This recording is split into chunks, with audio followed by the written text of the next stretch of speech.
Way back in 1978, Intel released the 8086 microprocessor. Years later, IBM used an Intel 8088 in their original PC design. The 8088 was an 8086 with an external 16-bit data bus added. But Tandy managed to use the Intel 8086 from 1978 in their slimline family home office PC offerings in 1991, and it worked pretty well. Hey guys, it's Jacob with Tandy Lab, and today we are taking a first look at this Tandy 1000 RL HD. Make sure to stay tuned until the end of the video to see if it will still power up. The Tandy 1000 RL HD is another example of Tandy's mixture of old and new technology. As we've said in some of our other videos, this is what made it possible to produce a system in the small 2 7/8 inch thick slimline case that might not be lightning fast, but it could technically run almost anything. Speed was one limiting factor with the 1000 RL HD, but expansion options were another. Tandy knew that systems of the small XT variety weren't really considered upgradable base systems, but such a configuration made for prices that were too good to pass up. You could pick up a shiny new 1000 RL HD for only $999.95, which today would be about $1,800. This would get you a slimline home office system with a 16-bit 8086 CPU running at 9.54 MHz. As we've said, the data bus was only 8-bit. It had 512 kilobytes of RAM, expandable up to 768K, an 8-bit expansion slot, MDA, Hercules, CGA, and Tandy Enhanced Graphics mode support, a 3.5-inch, 720 kilobyte floppy disk drive, a Seagate 21 megabyte hard drive, and a 25-watt power supply. The Tandy 1000 RL HD was bundled with MS-DOS 3.3, Deskmate interface, and spellchecker in ROM, as well as Deskmate Home Organizer, which was 24 programs on floppy disk to be installed on the hard disk.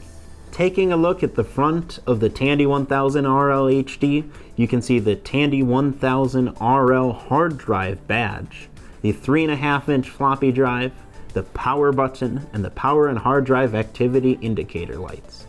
While the keyboard port on the 1000 RL HD is a standard PS2 connector, it still uses the old XT keyboard protocol, so it's not fully PS2 compatible. On the back of the system, you'll find the misleading keyboard connector, along with the mouse port, CGA output connector, serial and RS-232C bi-directional parallel ports, 2 joystick ports, headphone and mic in jacks, and 1 ISA slot. We found our system on eBay for $195. It's in pretty good condition. As we have observed in other videos, the plastic outer shell of newer Tandy systems stands up well and is resilient to yellowing. Now that we've taken a look at the Tandy 1000 RL HD, let's see if it'll turn on. Today we're looking at the RL and the RL HD. I don't know if either of them works. We're gonna find out. We're starting off with the RL. I have fire extinguisher in hand just in case. And I think this one was has a hard drive added to it. I'm not certain. So it might boot to see, it might not. I guess we'll find out. Ooh, that sounds fun. Hard drive definitely spinning up. And it is. Ooh. Look at that. And it's straight into Deskmate. Wonderful. That's great. So we know this thing is working. It booted into CC's functioning, and it booted straight into Deskmate. That's awesome. Now we're going to go and check out the RL HD. Let's see if that one works. Alright, on to the RLH. Obviously, it has a hard drive inside it. It's the hard drive model of the RL.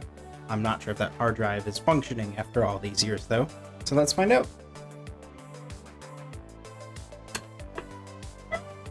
Hard drive is whirling up. That sounds awesome.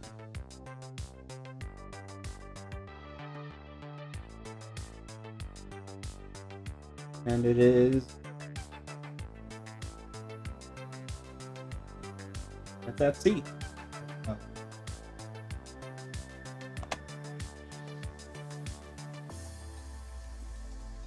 Okay, so it powered up to C, which appears to be pretty blank.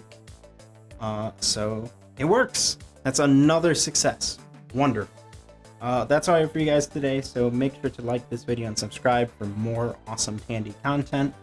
Be sure to check out some of our other first boot videos, and let me know down below what computers you want to see us test and see if they explode next time. I'll see you later.